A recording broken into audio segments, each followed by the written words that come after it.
dan keagungan Allah Subhanahu wa taala, Allah menciptakan jiwa ataupun nafsu manusia, nafsul insan. Dan dengan nafsul insan inilah kita merasa sedih, senang, gembira dan lain sebagainya. Bapak Ibu Allah Subhanahu wa taala, jika ada jasad dan ruh, maka disitulah ada nafsul insan, jiwa manusia. Tetapi ketika yang ada jasad sedangkan ruhnya tidur, maka tidak ada nafsul insan. Atau juga ketika ruh ada tapi jasad mati, itu pun sama, tidak ada ruhul insan, ataupun tidak ada yang namanya nafsul insan. Allah Subhanahu wa taala mengingatkan kita di dalam surat Az-Zumar ayat ke-42.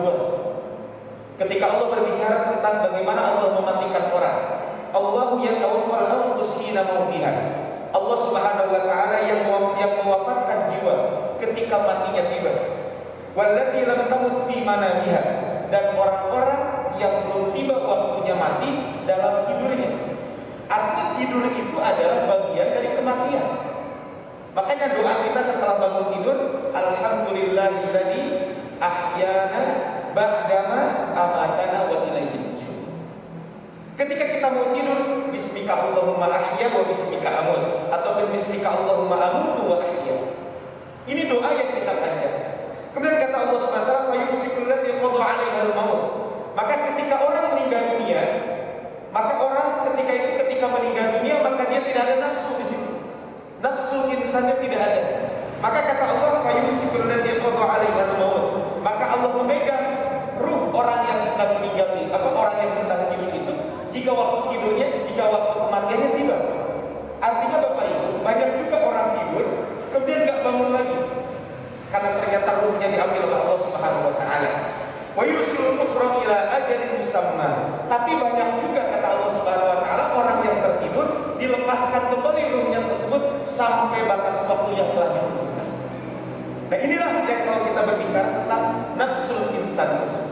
Ketika ada jasad dan ruh, maka disitulah ada yang disebut dengan nafsul insan. Kaum muslimin rahimani wa rahimakumullah, ketika kita berbicara tentang nafsul insan ini, maka kondisi jiwa manusia itu fluktuatif. Kondisi manusia itu adalah tidak pernah statis, artinya selalu naik turun.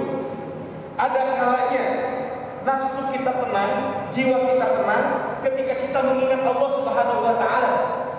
Tapi juga ada kalanya jiwa kita ini, nafsu kita ini terombang-ambing. Tetapi juga ada kalanya nafsu kita juga tidak terkawal. Ketika nafsu kita tenang, dekat dengan Allah Subhanahu wa taala. Ketika nafsu kita tidak terkawal, ketika kita jauh dari Allah Subhanahu wa taala. Maka disinilah pentingnya kita semuanya selalu untuk mengawal yang namanya nafsu insan tersebut. Kenapa? Karena nafsu insan inilah yang akan membahagiakan kita baik itu di dunia ataupun di akhirat. Makanya Allah Subhanahu wa taala mengingatkan kita di dalam Al-Qur'an, di dalam surat Asy-Syams, wa nafsin wa ma sawwaha, dan demi jiwa serta penyempurnaan ciptaannya. Di sini wa nafsin wa ma sawwaha. Kata Allah, fa alhamaha fujuraha wa taqwaha. Ada dua potensi, ada fujur, ada takwa. Potensi ini selalu ada potensi baik, ada potensi buruk. Tapi kata Allah, qad aflaha man zakkaha, sungguh beruntung orang yang telah mensucikan jiwanya. Wa qad khaba man dassaha, dan sungguh telah rugi orang yang mengotori jiwanya tersebut. Kaum muslimin rahimani wa rahimakumullah, kalau lihat dari ayat ini berarti ada dua potensi yang selalu beriringan. Ada ruh, ada hawa. Ada ruh, ada hawa. Kapan kita bisa wa nafsin wa ma sawwaha fa alhamaha fujuraha wa taqwaha qad aflaha man zakkaha. Bisa jadi kita bahagia, tapi wa qad khaba man dassaha. Tapi bisa juga kita termasuk orang-orang yang rugi. Makanya beberapa Allah Subhanahu wa taala, kalau kita lihat para ulama sering menyebutkan kaitan dengan ruh ini ada tiga kondisi. Kaitan dengan nafsul insan ini ada tiga kondisi. Ada kalanya ruh kita di atas, hawa kita di bawah. Artinya ruh kita mengalahkan hawa nafsu kita. Ketika ruh mengalahkan hawa nafsu, maka kondisi ibadah kita semangat. Kemudian juga kita pun hilang yang namanya kemalasan. Makanya kata Allah Subhanahu wa taala, "Alladzina amanu wa tatma'innu qulubuhum bi dzikrillah, ala bi dzikrillah tatma'innul qulub." Jiwa orang itu akan menjadi tenang. Kenapa? Karena dia selalu mengingat Allah Subhanahu wa taala. Bahkan ketika nafsu insan ini bisa dikelola dengan baik, kata Allah Subhanahu wa taala, "Innas sholata tanha 'anil fahsya'i wal munkar." Salat itu bisa mencegah perilakunya dari perbuatan keji dan munkar. Makanya kaum muslimin rahimani wa rahimakumullah, oleh karena itu supaya kondisi ruh ini selalu ada, bagaimana supaya nafsu insan ini selalu benar, selalu berada dalam kondisi yang stabil tersebut, maka tidak ada caranya kecuali kita memperbanyak zikir kepada Allah Subhanahu wa taala. Maka inilah yang disebutkan di dalam Al-Qur'an, an-nafsul mutmainnah, jiwa yang tenang. Kata para ulama, apakah yang dimaksud dengan jiwa yang tenang itu? Jiwa yang tenang itu adalah halu man itma'annat nafsuhu ila Allah. Yang pertama, orang yang jiwanya tenang itu adalah jiwa tenang kepada Allah Subhanahu wa taala. Fasalima li amrihi, sehingga dia menerima perintah Allah Subhanahu wa taala, wa takala alaihi, dan dia bertawakal kepada Allah Subhanahu wa taala. Jadi an-nafsul mutmainnah, dia tenang ketika mengingat Allah. Dia tenang ketika mendapatkan perintah Allah, dan dia pun istiqomah ketika melakukan kesalahan untuk segera bertaubat kepada Allah Subhanahu wa taala. Inilah yang disebut dengan an-nafsul mutmainnah.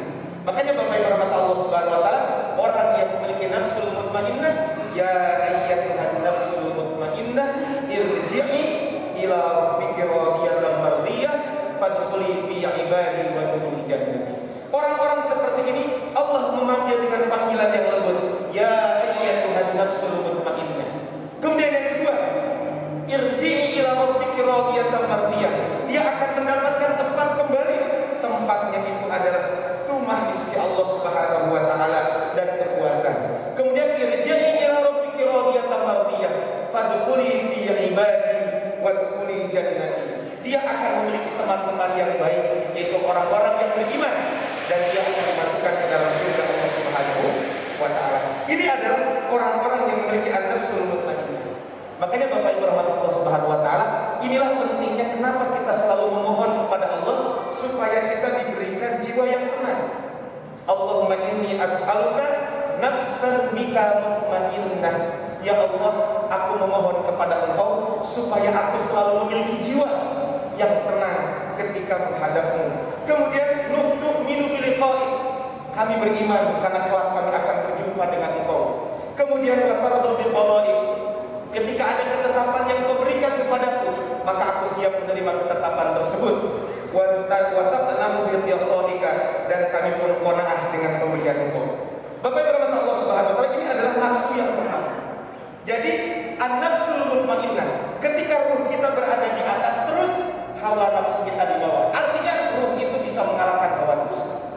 Yang kedua, ini adalah 50-50. Kadang ruh di atas, kadang nafsu di bawah, kadang hawa di atas. Ini terus-menerus seperti ini.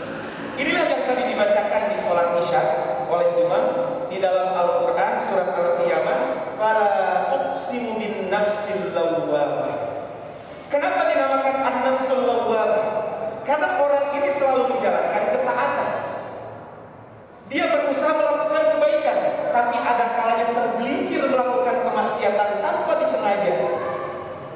Tetapi setelah dia melakukan kemaksiatan tersebut, dia menyesali apa yang pernah dilakukannya itu. Itulah yang dimaksud dengan an-nafsu al-lawwamah, yaitu jiwa yang tadi, yang dia menyesal ketika setelah melakukan dosa. Kaum muslimin rahimani wa rahimakumullah, kemudian di dalam ayat lain disebutkan bahwa ketika hawa nafsu ini 50-50 dengan ruh, maka disebut juga dengan an-nafsul musawwilah, jiwa yang selalu menggoda. Maksudnya bagaimana? Ada orang-orang yang dia tetap melakukan ketaatan, tapi maksiat pun terus jalan.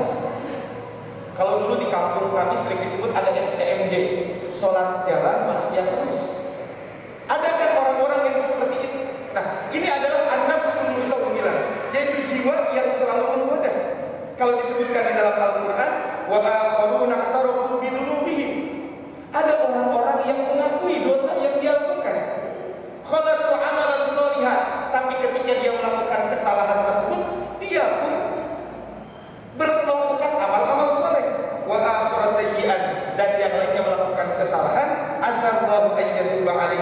mudah-mudahan Allah Subhanahu wa taala mengampuni dosa-dosa mereka. Nah, Bapak Ibu rahmat Allah Subhanahu wa taala, artinya adalah an-nafsul musawwilah ini orang-orang yang berada di tepi hawa nafsu, tetapi juga di sini juga ada ruh yang baik. Ketekunan dalam ketaatan tapi benci terhadap dosa. Makanya mereka bertaubat kepada Allah, semoga Allah menerima taubatnya. Cuman permasalahannya adalah naudzubillah min dzalik. Ketika dia hawa nafsunya yang dikedepankan ternyata meninggal dunia, ini yang akan berbahaya kaitan dengan nafsu ini. Kemudian yang terakhir adalah Bapak Ibu rahmat Allah Subhanahu wa taala, ketika ruh kita dikalahkan oleh hawa nafsu. Inilah yang disebut dengan al-ammaratu bisu, nafsu yang selalu memerintahkan kepada keburukan. Kaum muslimin rahimani wa rahimakumullah, kesimpulan dari yang saya sampaikan hari ini adalah agar jiwa kita tetap dalam an-nafsul mutmainnah, supaya kita memiliki jiwa yang tenang, jiwa yang semangat melakukan kebaikan, jiwa yang semangat terus-menerus melaksanakan ibadah kepada Allah Subhanahu wa taala. Maka yang harus kita lakukan adalah kita harus menyadari akan pentingnya al-intibah daim. Kita harus selalu menyadari terus-menerus akan adanya perlawanan dari hawa nafsu itu.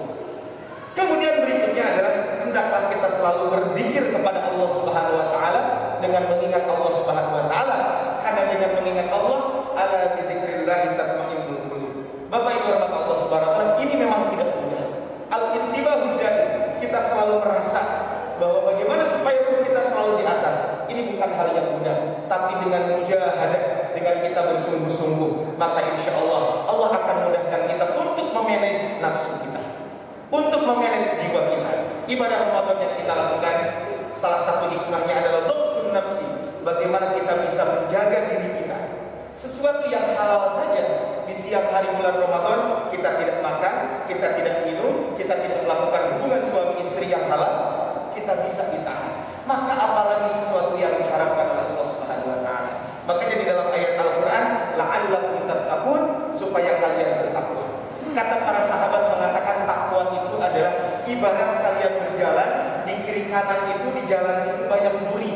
Ketika engkau jalan di atas duri tersebut, maka kalian akan hati-hati. Kita bermujahadah, kita bersungguh-sungguh selalu mengingat Allah